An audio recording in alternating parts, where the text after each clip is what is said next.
दोस्तों, अग्निवीर और अग्निपथ योजना में इतनी तेजी आई है और इतना बड़ा राजनीतिकरण हुआ है कि लोग अब सवाल पूछ रहे हैं, क्या किसी नेता का लड़का अग्निवीर में गया या अग्निपथ योजना के जरिए अग्निवीर में गया? ये नेताओं ने ये ऐसी योजना बना करके आर्मी के गले डाल दी। अब आर्मी ने तो स्पष्टीकरण दे दिया अमृतपाल के ऊपर कि भाई वो शहीद तो था, लेकिन क्या करे, उसने खुद को ही अपने हथियार से अपना काम तमाम कर लिया। और हमारी पॉलिसी के अंदर ये था नहीं, तो हम क्या करें? नहीं, हम तो सबका सम्मान देते हैं, पूरे देश का सम्मान, देशवासियों का सम्मान, तो अपने सैनिकों का सम्मान हम क्यों न करें? अब बात आती राजनीति की। अब ये घेरा सेना को नहीं जा रहा, घेरा जा रहा है मोदी जी की केंद्र सरकार को। उनसे बड़े बड़े कठिन सवाल पूछे जा रहे हैं। और आज ही राजस्थान में एक बाइक रैली, यानी कौन सी, अग्निपथ योजना आक्रोश रैली, अग्निवीर आक्रोश रैली करके एक बहुत बड़ी रैली निकाली गई है। मैं उसके बारे में भी बताऊंगा।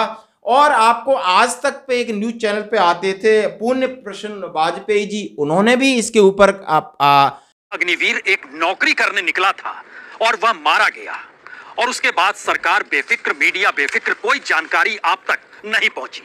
अंगुली उठाई है मोदी सरकार के ऊपर। और सबसे बड़ा सवाल उठाया है कि पंजाब के अंदर, वो पंजाब का लड़का था अग्निवीर अमृतपाल, और उसको 1 करोड़ रुपए का घोषणा कर दिए। 1 करोड़ रुपए पंजाब सरकार देगी और शहीद का दर्जा देगी, सम्मान देगी और परिवार की देखरेख करेगी, जैसा कि उनका कमिटमेंट है पहले का। और उसके ऊपर जरा हम न्यूज सुनते हो, सारे वीडियो जरा पूरा देखना। और उनकी प्रेस कॉन्फ्रेंस में वो क्या डट डट के कह रहे हैं। डर था वही हुआ, जिसकी शंका थी वही हुआ। उन्हें कोई सैन्य सम्मान नहीं मिला, और क्यों उनकी शव को, उनके पार्थिव शरीर को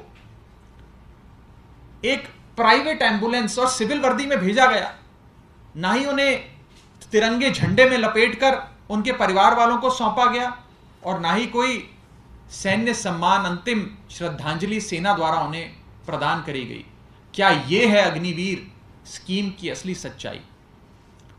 इस विषय के मोदी जी मिठाइयां खिलाते हैं, मोदी जी राजनीतिकरण करते हैं, सारी चीज आप अपने कानों से सुनना, आंखों से देखना। अग्निवीर को शहीद का दर्जा न मिलने पर आम आदमी पार्टी के 5 सवाल, वो भी बताऊंगा। चड्डा जी बोले केंद्र दे जवाब, तो अग्निपथ का सच आ जाए सामने। अग्निवीर अमृतपाल सिंह का अंतिम संस्कार सैन्य सम्मान के साथ नहीं किया गया। अग्निपथ योजना पर फिर सवाल उठाएं।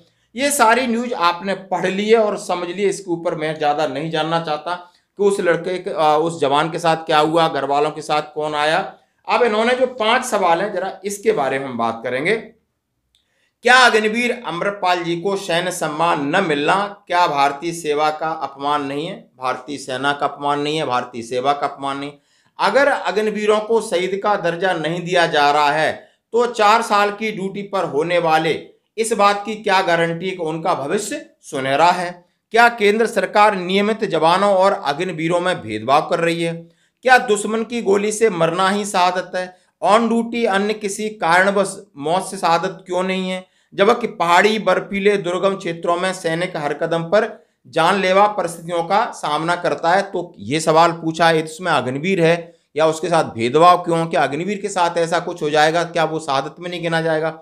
कितने नेताओं के बच्चे अग्निवीर योजना के तहत सेना में भर्ती हुए या फिर उन्होंने इस योजना के तहत आवेदन किया? जरा बिल्कुल 5 सवाल है। नेताओं से तो सवाल बनते हैं, क्योंकि ये इन्होंने अब आर्मी की तरफ भी बहुत सारी ऐसी चीज़ें कर रहे हैं जो कि वहाँ बहुत सारी समस्याएं होंगी। और अग्निवीर तो लगता है, आप समझ सकते हो कि जो जानता है, जो साथ सेना के अंदर रह रहा है, इनके लिए बहुत सारी SOP बना के गई थी कि ये काम नहीं कराना, वो काम नहीं कराना, फिर इनसे क्या कराना।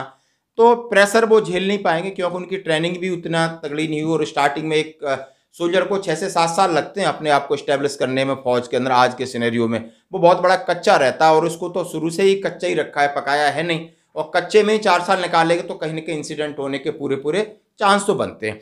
अभी इन्होंने प्रेस कॉन्फ्रेंस करके जो मोदी जी पे और मोदी वर्तमान सरकार पे आरोप लगाए हैं, जरा इनका पूरा वीडियो सुनिए। और साथ ही आपको, हाँ जी, अब मैं बात करूंगा, कांग्रेस पार्टी अग्निवीर आक्रोश यात्रा निकाल रही है, और ये राठ क्षेत्र में, जो वीर भूमि की क्षेत्र है, अलवर में प्रवेश करते हैं। उन्होंने कहा है कि हम देश की सुरक्षा के साथ खिलवाड़ नहीं करने देंगे, और कांग्रेस की पहली प्राथमिकता है कि अग्निवीर को खत्म करना, अग्निवीर को सुहा करना। और इन्होंने कमिटमेंट किया है कि जैसे ही कांग्रेस रूलिंग गवर्नमेंट आती है तो अग्निवीर ये परमानेंट हो जाएंगे और अग्निपथ योजना खत्म हो जाएगी। इन्होंने बिल्कुल कमिटमेंट किया और प्राथमिक प्रायोरिटी पर ये चुनावी एजेंडा बना रखा है। राजस्थान में अभी चुनाव है, मध्य प्रदेश में, छत्तीसगढ़ में, आप समझ सकते हो। यहाँ बहुत सारे फौजी हैं, फौजी को जोड़ने का काम किया जा रहा है और फौजियों को जोड़ करके अग्निपथ योजना और वन रैंक वन पेंशन का भी मुद्दा इन्होंने डाला है। वो शायद सेकंड प्रायोरिटी पे होगा, लेकिन फर्स्ट प्रायोरिटी पे अग्निवीर है और देश है, देश की सुरक्षा है। यानी जैसा कि पहले वर्तमान सरकार ने उस लेवल पे फौजियों की राजनीति की और इसी लेवल पर कांग्रेस पहुंच गई है, आम आदमी पार्टी पहुंच गई है, अखिलेश जी पहुंच गए हैं। सभी आज ये गुण गा रहे हैं क्योंकि इन्हें मुद्दा मिला है। और वन रैंक वन पेंशन का मुद्दा इनको भी किसी को नहीं दिखाई दिया है, धीरे धीरे इनको भी दिखाई देगा। आज जो पहले टीवी स्टूडियो में बैठकर ये पुण्य प्रसन्न वाजपेयी जी बोलते थे, आज टीवी पर अपने यूट्यूब पे बोल रहे हैं। इनको भी मैं विनम्र निवेदन करता हूं कि वन रैंक वन पेंशन की भी बात आप जरा उठाइए। और ये सारी चीज़ें, इसका राजनीतिकरण भी अच्छे से हो रहा है, लेकिन आप समझ सकते हो इसका क्या प्रभाव दुष्प्रभाव हम सब जानते हैं। और इस वीडियो को पूरा देखना, इन्होंने किस तरीके से घेरा है मोदी जी को। धन्यवाद। आज की इस प्रेस कॉन्फ्रेंस में आप सबका बहुत बहुत स्वागत। एक महत्वपूर्ण विषय पे आज की इस प्रेस कॉन्फ्रेंस को बुलाया गया है। साथियों, पंजाब की वीर भूमि पे जन्मे शहीद अग्निवीर अमृतपाल जो मानसा ज़िले से आते हैं, वो 11 अक्टूबर 2023 को जब भारतीय सेना में तैनात राजौरी सेक्टर में लाइन ऑफ कंट्रोल के साथ ड्यूटी पर थे, वहाँ उनकी मृत्यु हुई। और उस मृत्यु के उपरांत जब उनके पार्थिव शरीर को उनके गांव मानसा ज़िले में स्थित उनका गांव कोटली कलां लाया गया, तो अग्निवीर स्कीम की सच्चाई देश की जनता के सामने आई।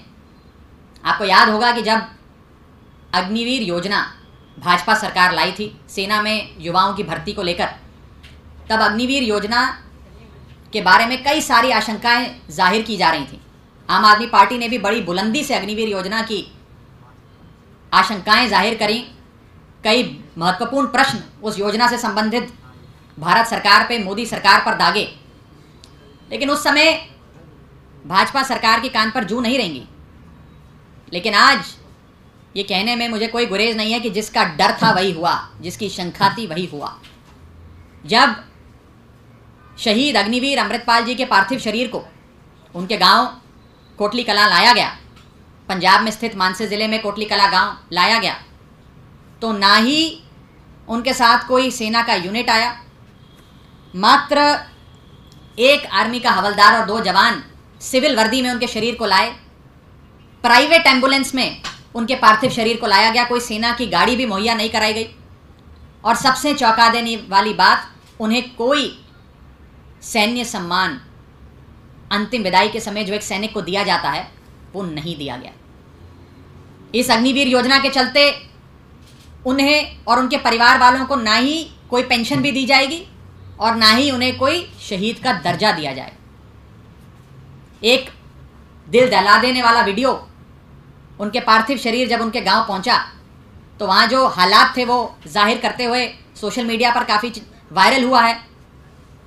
केंद्र में बैठी भाजपा सरकार से लोगों ने कई सवाल पूछे हैं कि क्यों एक अग्निवीर जिन्हें सेना में भर्ती किया गया, जो ऑन ड्यूटी शहीद हुए, राजौरी सेक्टर में लाइन ऑफ कंट्रोल के साथ ड्यूटी पर थे, जब उनकी मृत्यु हुई तो क्यों उन्हें शहीद का दर्जा नहीं दिया गया, क्यों उन्हें कोई सैन्य सम्मान नहीं मिला, और क्यों उनकी शव को, उनके पार्थिव शरीर को एक प्राइवेट एम्बुलेंस और सिविल वर्दी में भेजा गया, ना ही उन्हें तिरंगे झंडे में लपेटकर उनके परिवार वालों को सौंपा गया, और ना ही कोई सैन्य सम्मान, अंतिम श्रद्धांजलि सेना द्वारा उन्हें प्रदान करी गई। क्या ये है अग्निवीर स्कीम की असली सच्चाई? इस विषय में आगे बढ़ने से पहले मैं एक महत्वपूर्ण अनाउंसमेंट करना चाहता हूं, घोषणा करना चाहता हूं। आप सब जानते हैं कि आम आदमी पार्टी, अरविंद केजरीवाल जी की आम आदमी पार्टी सैनिकों का अपमान नहीं देख सकती और हमेशा सैनिकों के और उनके परिवार वालों के सम्मान में मैदान में खड़ी नजर आती है। और इसी भाव के चलते आज आम आदमी पार्टी की पंजाब सरकार ने यह फैसला लिया है कि शहीद अग्निवीर अमृतपाल जी को पंजाब सरकार 1 करोड़ रुपए की सम्मान राशि, उनके परिवार वालों को सहायता राशि देगी, उन्हें शहीद का दर्जा देगी। और इसी के साथ साथ इस शोक की घड़ी में उनके परिवार के साथ कंधे से कंधा मिलाकर खड़ी होगी। जब भाजपा सरकार ने शहीद अमृतपाल जी को, अग्निवीर अमृतपाल जी को कोई सैन्य सम्मान नहीं दिया, अंतिम श्रद्धांजलि नहीं दी, तब पंजाब पुलिस को, मानसा जिले की पंजाब पुलिस को जब ये बात पता लगी तो पंजाब पुलिस ने अंतिम विदाई के समय पूरे स्टेट ऑनर्स और राजकीय सम्मान देने का फैसला किया और उनकी अंतिम यात्रा पे पंजाब पुलिस ने सम्मान के साथ, राजकीय सम्मान के साथ उन्हें अंतिम विदाई दी। साथियों, हम परमात्मा से प्रार्थना करते हैं कि शहीद अग्निवीर अमृतपाल जी को अपने श्री चरणों में स्थान दे, लेकिन आज इस इंसिडेंट के बाद केंद्र में बैठी भाजपा सरकार की नीतियों पर एक बहुत बड़ा प्रश्न चिन्ह खड़ा होता है। मैं आपको साफ तौर पे बताना चाहता हूं कि ये देश सैनिकों की वजह से है, नेताओं की वजह से नहीं है। ये बात जितनी जल्दी भाजपा सरकार समझ ले उतना देश के लिए अच्छा। हमने शुरू से कहा था कि अग्निवीर योजना देश की सेना के साथ एक खतरनाक प्रयोग है। कहीं ना कहीं इससे सेना के बल पर और सैनिकों के मनोबल पर प्रभाव पड़ेगा। इस स्कीम को मत लागू करिए, लेकिन भाजपा सरकार के कान पर जू नहीं रहेंगी, जिसका आज जीता जागता उदाहरण हमने कोटली कलां के मानसा जिले में स्थित शहीद अग्निवीर अमृतपाल जी के केस में हमने देखा। ये अग्निवीर स्कीम आनन फानन में लागू करी गई और विपक्ष की जितनी आशंकाएं थी उन सारी आशंकाओं को कहीं ना कहीं सच साबित करने का काम इस स्कीम ने किया। मैं अपनी बात को आगे बढ़ाने से पहले 5 महत्वपूर्ण सवाल भाजपा सरकार से पूछना चाहता हूं। मेरा पहला सवाल, क्या 19 वर्षीय शहीद अग्निवीर अमृतपाल जी को सैन्य सम्मान ना मिलना, उनकी अंतिम विदाई पर उन्हें सम्मान नहीं मिलना, क्या भारतीय सेना का अपमान नहीं है? क्या यह सेना के मनोबल को चोट नहीं पहुंचाएगा? भाजपा सरकार से मेरा दूसरा सवाल कि ऑन ड्यूटी अग्निवीर अमृतपाल जी की शहादत के उपरांत आपने उन्हें कोई सम्मान नहीं दिया, तो इस बात की क्या गारंटी है कि 4 साल की ड्यूटी समाप्त होने के बाद इन अग्निवीरों का भविष्य सुनहरा होगा? मेरा तीसरा सवाल भाजपा की सरकार से, क्या भाजपा की सरकार नियमित जवानों और अग्निवीर जवानों के बीच में कोई भेदभाव करती है? क्या नियमित जवानों की शहादत शहादत है, लेकिन अग्निवीर जवानों की शहादत शहादत नहीं है? क्या कोई भेदभाव करती है भाजपा सरकार? ये बात वो जनता के सामने रखे। मेरा चौथा सवाल, क्या दुश्मन की गोली लगने की वजह से मृत्यु होना ही शहादत कहलाने के लायक है? क्या दुश्मन की गोली लगने से मृत्यु जो हुई, क्या उसी को शहादत बोला जाएगा? क्या ऑन ड्यूटी यदि कोई व्यक्ति किसी कारणवश शहीद होता है, मृत्यु के घाट उतरता है, तो क्या उसे शहीद नहीं कहा जाएगा? मैं उदाहरण के तौर पे आपसे पूछता हूं कि मान लीजिए कोई -20 डिग्री, -25 डिग्री में बर्फों बॉर्डर पे सीमा पे तैनात भारत की रक्षा कर रहा है और इतनी ठंड के चलते, ब्रेन हैमरेज के चलते या किसी दुर्घटना के चलते अगर सैनिक शहीद हो जाता है, तो क्या उसे आप शहादत नहीं देंगे, कहेंगे? क्या उसे शहीद का दर्जा नहीं देंगे? ये मेरा चौथा सवाल भाजपा सरकार से। और मेरा 5वां और आखिरी सवाल कि अगर अग्निवीर योजना इतनी अच्छी है, अगर अग्निवीर योजना से भारतीय सेना का, भारत देश का इतना भला होने जा रहा है, तो कितने नेताओं के बच्चे अग्निवीर स्कीम के चलते भारतीय सेना में एनरोल किए? अगर अग्निवीर स्कीम इतनी अच्छी है और उससे सेना का और देश का इतना लाभ होने जा रहा है, तो कितने नेताओं के बच्चे हैं जो अग्निवीर योजना का फायदा उठाते हुए सेना में भर्ती हुए? कितने नेताओं के बच्चे हैं जिन्होंने अग्निवीर बनने के लिए फॉर्म भरा और सेना में भर्ती हुए? ये मैं पूछना चाहता हूं भाजपा सरकार से। लानत है ऐसी बीजेपी की सरकार पे जो अपने सैनिकों को, शहीद अग्निवीरों को सम्मान नहीं दे पाती। मैं भाजपा को कहना चाहता हूं कि कान खोल के सुन ले। जब तक देश में सैनिक का सम्मान जिंदा है, जब तक देश में सैनिक का सम्मान जिंदा है, तभी तक देश की समृद्धि का अरमान जिंदा है। भाषण और जुमलों से देश नहीं चलता, शहीदों की बदौलत ही मेरा हिंदुस्तान जिंदा है। जब इस देश में किसी नेता की मृत्यु होती है तो आप देखते हैं कि राष्ट्रीय शोक घोषित किया जाता है। हमारा ध्वज, तिरंगा झंडा, आधा ध्वज फैलाया जाता है, स्मारक बनाए जाते हैं, सरकारी दफ्तरों की छुट्टी घोषित की जाती है। लेकिन आज यदि कोई अग्निवीर शहीद होता है, उनकी ऑन ड्यूटी मृत्यु होती है, तो उसे शहीद का दर्जा नहीं दिया जाता, उसे सैन्य सम्मान नहीं मुहैया कराया जाता। उसके पार्थिव शरीर को प्राइवेट एम्बुलेंस में, कोई आर्मी के वाहन में भी नहीं, प्राइवेट एम्बुलेंस में उनके गांव भेजा जाता है। कोई आर्मी का यूनिट उनके साथ नहीं तैनात किया जाता, उन्हें कोई पेंशन नहीं मिलती। यह है भाजपा सरकार की अग्निवीर योजना की सच्चाई। साथियों, दिवाली पर सैनिकों के बीच जाना, बॉर्डर पर जाकर फोटो खिंचवाना, कैमरे के सामने उन्हें मिठाई खिलाने से सेना का सम्मान नहीं होगा। अगर सेना का असल सम्मान करना है तो शहादत के उपरांत उन्हें पूरे सम्मान के साथ, सैन्य सम्मान के साथ अंतिम विदाई दी जाए। दुख की घड़ी में उनके परिवार के साथ खड़ा हुआ जाए और कॉस्ट कटिंग की आड़ में ना उनकी पेंशन रोकी जाए, ना उनका मुआवजा रोका जाए। यह है असल सम्मान। अगर भाजपा सरकार भारतीय सेना की वास्तव में सम्मान करती है, इज्जत करती है, तो फोटो खिंचवाना और मिठाई खिलाना बंद करे, हमारे अग्निवीरों को सम्मान देना शुरू करे। अंत में बस इतना ही कहना चाहूँगा कि इस देश में सेना की और सेना से जुड़ी जो योजनाएं हैं, उनकी हालत कुछ इस प्रकार है कि OROP का अपना हक पाने के लिए, अधिकार पाने के लिए पूर्व सैनिकों को सालों तक भारत देश की सड़कों पर आंदोलन करना पड़ा। भारतीय सेना में भर्तियां खुलवाने के लिए देश के करोड़ों युवाओं को सड़कों पर आंदोलन करना पड़ा। और अग्निवीर योजना आने के उपरांत उसमें संशोधन करवाने के लिए, उसे ठीक करवाने के लिए, उसके गलत पॉइंट्स को हटवाने के लिए देश के युवाओं को प्रोटेस्ट करना पड़ा, लाठियां खानी पड़ी, धरना करना पड़ा, आंदोलन करना पड़ा। लानत है ऐसी भाजपा सरकार पे जो भारत की सेना का सम्मान नहीं करती। एक तरफ भाजपा की सरकार है जिसने अग्निवीर अमृतपाल जी को शहीद का दर्जा नहीं दिया, सैन्य सम्मान नहीं दिया, जिन्हें पेंशन के परिवार को नहीं दी, और दूसरी तरफ आम आदमी पार्टी के अरविंद केजरीवाल जी के नेतृत्व में चल रही भगवंत मान सरकार है, जिस सरकार ने उन्हें शहीद का दर्जा के साथ साथ 1 करोड़ की सम्मान राशि दी, जिस सूबे की पंजाब पुलिस ने उनके परिवार के साथ कंधे से कंधा मिलाकर पूरे राजकीय सम्मान के साथ उन्हें अंतिम विदाई दी।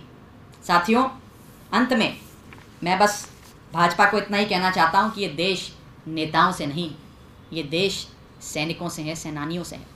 देश की सेना का सम्मान करना सीखो। इस संदर्भ में आपका कोई सवाल हो तो आप पूछ सकते हैं।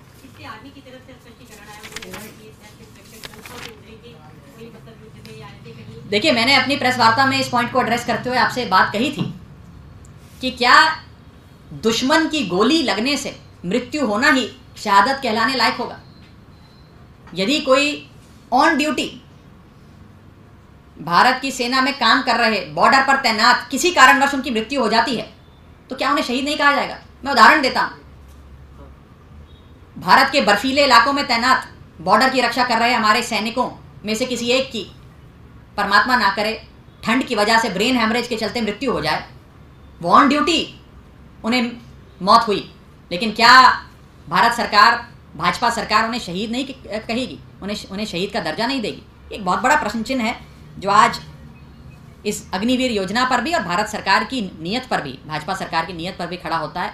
और भले ही भाजपा उन्हें शहीद ना कहे, आम आदमी पार्टी और आम आदमी पार्टी की सरकार उन्हें शहीद का दर्जा भी देगी, 1 करोड़ रुपए की सहायता राशि उनके परिवार वालों को देगी, उनको पूरा अंतिम विदाई राजकीय सम्मान के साथ देगी और इस शोक की घड़ी में कंधे से कंधा मिलाकर उनके परिवार के साथ खड़ी होगी। आप अपने घर के मामले को लेकर हाईकोर्ट में अपील की, उसमें क्या कुछ डेवलपमेंट? अभी मामला विचाराधीन है, कोर्ट के जब नतीजा आएगा तो सबसे पहले मैं आपको बताऊंगा। और कोई विषय? Thank you.